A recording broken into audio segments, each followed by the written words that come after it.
This is not your night, I'm afraid. Uh-huh. Uh-huh. We will win. You're going down.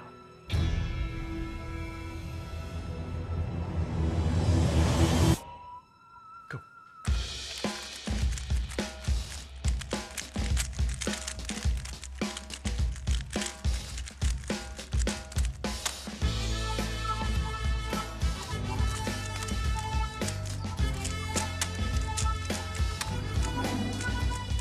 Just showing up.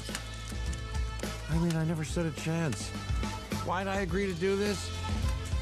We human beings, we're curious because we want to. What is he doing? He's doing it with a blindfold.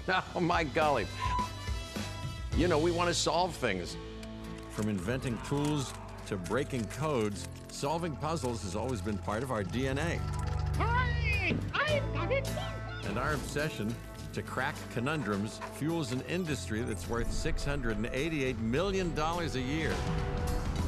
We create puzzles and try to solve them just for pure pleasure.